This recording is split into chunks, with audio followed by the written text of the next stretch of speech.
ಓಂ ನಾರಾಯಣ ಸತ್ಯಂ ಜ್ಞಾನಮನಂತಂ ಬ್ರಹ್ಮ ಸರ್ವಶಕ್ತೇಕಂ ಸರ್ವೈಗುಣೈಕಂ ಸರ್ವದೈಮಿ ಸುಪ್ರೇಷ್ಠಂ.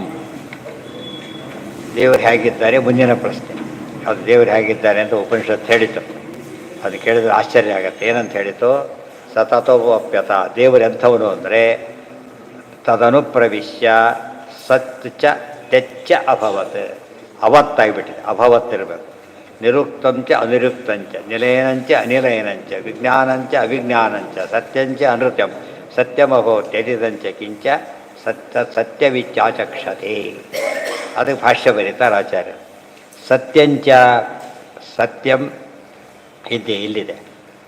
ಯಥಾ ನಿಲಯನಂ ಮಹಾನ್ ಸತ್ಯಂ ಪ್ರಾಣಸ್ತಥಾ ಶ್ರೀಶ್ಚ ಸನ್ನಿರುಕ್ತಂ ತಥಾ ಅನೃತಂ ವಿಜ್ಞಾನಂಚ ಅನಿಲಯಂ ಪ್ರಕೃತಿ ಪ್ರಾಣಯೋ ಪರಂ ತದ್ಗವಿಷ್ಣೋಸ್ತು ಸಂಬಂಧಾತ್ ಸ್ವತಸ್ತನ್ನಾಮಕೋ ಹರಿಃ ತಥೋ ನಿಯಾಮಕಶ್ಚೇತಿ ತದಾನಂತ್ಯಾಯ. ಎಲ್ಲೋ ಒತ್ತಾಕ್ತಾರೆ, ಎಲ್ಲೋ ತೆಗಿತಾರೆ, ಭಾರಿ ತಪ್ಪೋಡು.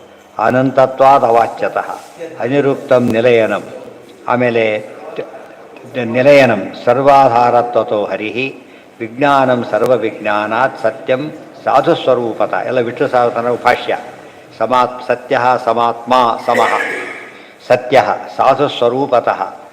ಆಮೇಲೆ ಅವಸಾದ ಸುವಾಚ್ಯತ್ವಾತ ಸುವಾಚ್ಯತ್ವ ದೌರ್ಬಲ್ಯ ಆಜ್ಞಪ್ತ್ಯ ಸಾಧುತಾ.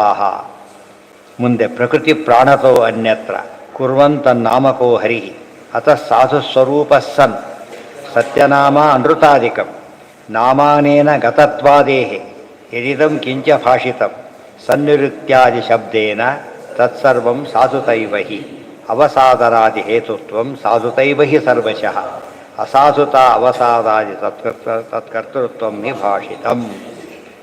ತೆಚ್ಚ ಸತ್ಯ ಆಯಿತು, ತೆಚ್ಚ ಆಯಿತು, ನಿರುಕ್ತ ಆಯಿತು, ಅನಿರುಕ್ತ ಆಯಿತು, ನಿಲಯನ ಆಯಿತು, ಅನಿಲನೆ ಆಯಿತು ಅಂದರೆ ಅರ್ಥ ಹೇಳ್ತಾರೆ.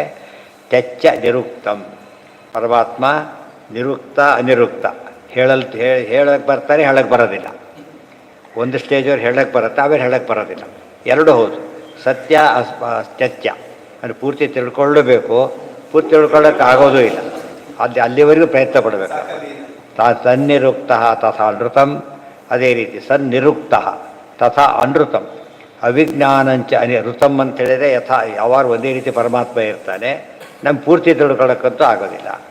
ಒಂದು ಸೈಡ್ ಇದು ಪರಮಾತ್ಮ ವಾಚ್ಯ ಅವಾಚ್ಯ ಅಂತೀವಲ್ಲ, ಹಾಗೆ ವಾಚ್ಯನೂ ಹೌದು ಅವಾಚ್ಯನೂ ಹೌದು, ದೃಶ್ಯನೂ ಹೌದು ಅದೃಶ್ಯನೂ ಹೌದು. ಅದು ಕಂಡ್ರೆ ದೃಶ್ಯ, ಎಷ್ಟು ತೋರಿಸ್ತಾನೆ ಅಷ್ಟೇ, ನಾವೇನು ಮಾಡೋಕ್ಕೆ ಬರೋದಿಲ್ಲ. ಅದೆಲ್ಲ ತಿಳ್ಕೊಂಡಾಗ ಕಾಂಟ್ರಡಿಕ್ಟರಿ ಟರ್ಮ್ಸ್ ಕಂಡಕ್ಕೆ ಕಾಣ್ತದೆ. ಆ್ಯಕ್ಚುಲಿ ಏನಲ್ಲ, ಕಾಂಟ್ರಡಿಕ್ಟರಿ ಅಲ್ಲ. ಅವಿಜ್ಞಾನಂ ಅನಿಲಯನಂ ಪ್ರಕೃತಿ ಪ್ರಾಣಯೋ ಪರಂ. ಪ್ರಕೃತಿ ಮತ್ತು ಪ್ರಾಣ ಅವೆಲ್ಲರ ಮೇಲಿದ್ದಾನೆ. ಇನ್ನೊಂದು ಅರ್ಥ ಅದಕ್ಕೆ. ತದ್ಗ ವಿಷ್ಣೋಸ್ತು ಸಂಬಂಧಾತ್ ಶ್ರುತ ತನ್ನಾಮಕೋ ಹರಿ ಋತ ಶ್ರುತ. ಋತ ಅದಕ್ಕೆ ಸಾಸೆ ಹೆಸರೆ ಸುನೃತ ಅಂತಾಗ ಶ್ರುತ. ಅನೃತ ಅಂದರೆ ಸುಳ್ಳು, ಋತ ಅಂದರೆ ಸತ್ಯ, ಶ್ರುತ ಅಂದರೆ ಭಾರಿ ಸತ್ಯ. ತಥೋ ನಿಯಾಮಕಶ್ಚೇತಿ ದಾನಂ ಅನಂತಾದ ಅವಾಚ್ಯತಃ. ಆದ್ದರಿಂದ ನಿಯಾಮಕ ಅಂತ ಅದಕ್ಕೆ ಅರ್ಥ ಇದೆ. ತ್ಯತ್ ಅನಂತ್ಯಾದ ಅವಾಚ್ಯತಃ. ಆನಂದದಿಂದ ಪರಮಾತ್ಮ ಅನಂತನಾದ್ದರಿಂದ ಅವಾಚ್ಯನಾಗಿದ್ದರಿಂದ ತ್ಯತ್ ಅಂತ ಕರೀತಾರೆ. ಅವಾಚ್ಯ ಪೂರ್ತಿಯಾಗಿ ಹೇಳಕ್ಕೆ ಬರೋದಿಲ್ಲ ಅಂತ ಅರ್ಥ.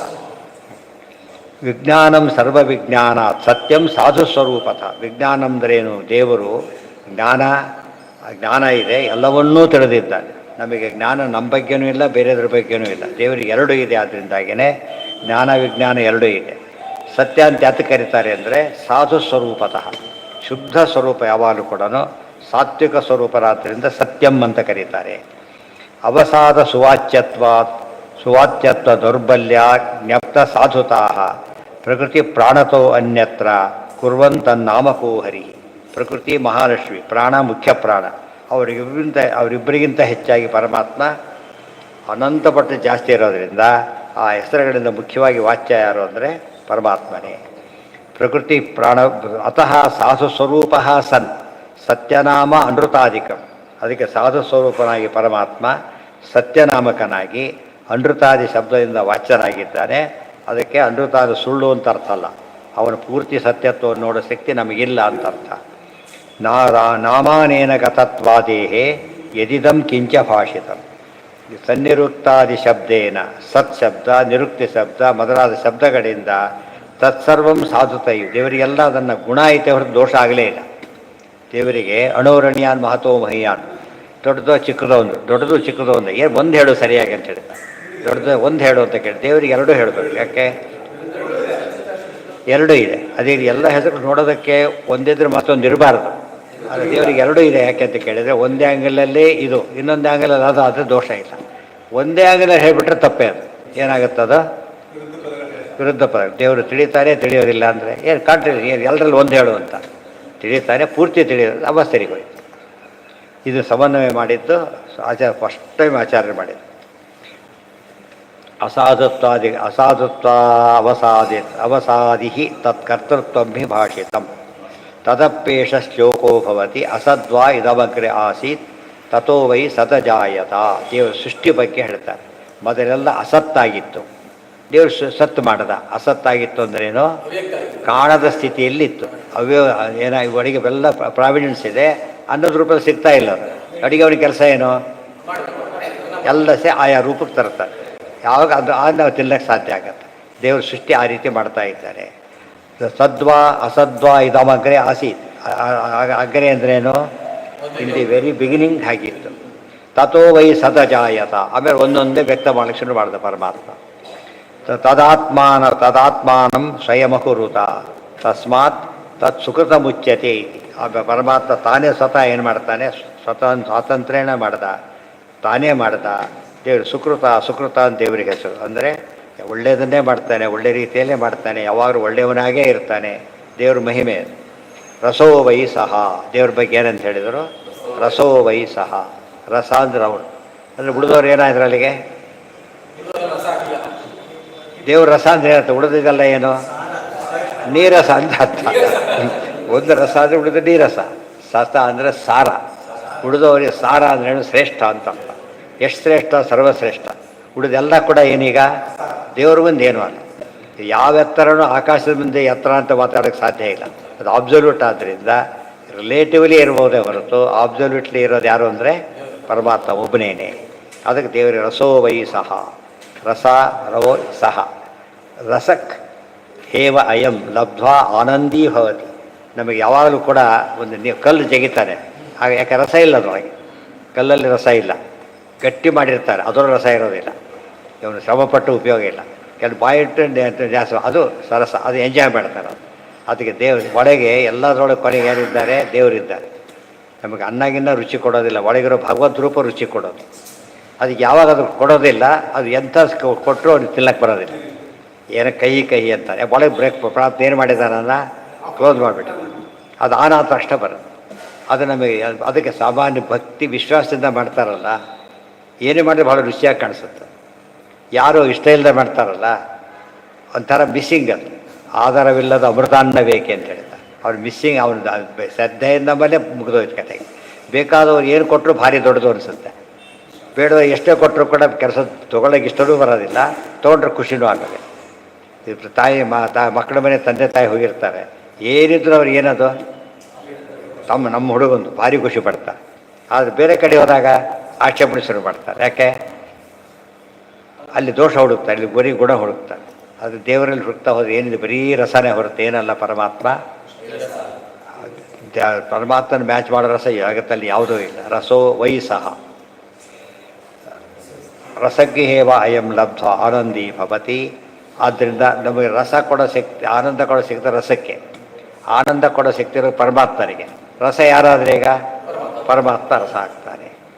ಕೋಹ್ಯೇ ವಾಣ್ಯಾತ್ ಕೋಹ್ ಪ್ರಾಣ್ಯಾತ್ ಯದೇಶ ಆಕಾಶೋ ಆನಂದೋ ನ ಸ್ಯಾತ್ ಏಷ ಹೇವ ಆನಂದಯತಿ.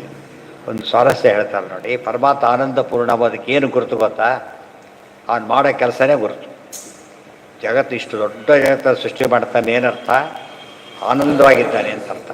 ದೊಡ್ಡ ಫಂಕ್ಷನ್ಸ್ ಆ ಊಟ ಹಾಕ್ತಾರೆ ಅಂದರೆ ಏನೋ ಭಾರಿ ಖುಷಿ ಸಮಾರಂಭ ಅಂತ ಹೇಳ್ತಾರೆ. ಯಾರು ದುಃಖ ಸಮಾರಂಭಕ್ಕೆ ಜನ ಕರೆಯೋದಿಲ್ಲ. ಏನೋ ಆಗಿದೆ, ಯಾರೋ ಓ ಸರಿ ಪಾಸವೇ ಆಗಿದ್ದರೆ ಬೇರೆ, ಪಾಸ್ ಆಗಿದ್ದರೆ ಬೇರೆ, ಈ ರೀತಿ ಹೇಳ್ತಾ ಇದ್ದಾರೆ. ದೊಡ್ಡ ದೊಡ್ಡ ಸಮಾರಂಭ ಮಾಡ್ತಾ, ಚಿಕ್ಕಾಬಟ್ಟಿ ಖರ್ಚಾಗುತ್ತೆ ಅದರೊಳಗೆ. ಅದು ಅನಿಸೋದಿಲ್ಲ ಅವನಿಗೆ. ಅದಕ್ಕೆ ಆನಂದದಿಂದ ಮಾಡ್ತಾ ಇದ್ದಾರೆ. ಇದನ್ನು ನಮಗೊಂದು ದೇವರ ಆನಂದ ಪೂರ್ಣ ಅನ್ನೋದಕ್ಕೆ ಲಾಜಿಕ್ ಇದು. ಒಂದು ಅನಾದಿ ಕಾಲದಿಂದ ಅನಂತ ಕಾಲದವರೆಗೆ ತಾನು ಒಬ್ಬನೇನೆ ಎಲ್ಲದರ ಸೃಷ್ಟಿ ಸ್ಥಿತಿ ಲಯ ನಿಯಮನ ಜ್ಞಾನ ಅಜ್ಞಾನ ಬಂಧ ಮೋಕ್ಷ ಇಷ್ಟನ್ನು ಎಫರ್ಟ್ಲೆಸ್ ಮಾಡ್ತಿರ್ಬೇಕಾದ್ರೆ ಏನಿರ್ಬೇಕಂತಲ್ಲಿ ಆನಂದ ತುಂಬಿ ತುಡುಕ್ತಾ ಇರಬೇಕು. ಅದಕ್ಕೆ ಆನಂದಮಯೋ ಅಭ್ಯಾಸ. ಪರಮಾತ್ಮ ಆನಂದಮಯ. ದುಃಖದವನು ಕೇಳಿ ಪ್ರೋಗ್ರಾಮ್ ಕ್ಯಾನ್ಸಲ್. ದುಃಖವನ್ನು ದೊಡ್ಡ ಪ್ರೋಗ್ರಾಮ್ ಹಾಕಿದ್ದ ಏನೋ ಆಯಿತು ಕ್ಯಾನ್ಸಲ್. ಯಾಕೆ ಆನಂದ ಹೋಯ್ತು. ಈ ಮಾಡಾಗಿಲ್ಲ ಅವರು ಹೇಳಿತಾ. ಇದನ್ನ ಅರ್ಥ ಕ್ಲೈಮ್ಯಾಕ್ಸ್ ಇರಬೇಕೀಗ. ನಮಗೆ ಆನಂದ ಬರೋದು ಯಾವಾಗೀಗ ದೇವ್ರನ್ನ ಆನಂದ ಅಂತ ಹೇಳ್ಕೊಂಡು ನಮ್ಗೆ ಆನಂದ ಇಲ್ಲದೆ ಆನಂದ ಬರೋದಿಲ್ಲ. ಅದು ಕೇಳ್ತು ಯಾತಕ್ಕೆ ಕೇಳ್ತಾರೆ ಫಸ್ಟು. ಹೇಳ್ತು ಹೌದಾ, ಇವರು ಖುಷಿ ಪಡ್ತಾರೆ ಎಷ್ಟೋದ ಇವ್ರಿಗೆ ಹೌದಾ ಆಗದ ಖುಷಿ ಪಡ್ತೇವೆ.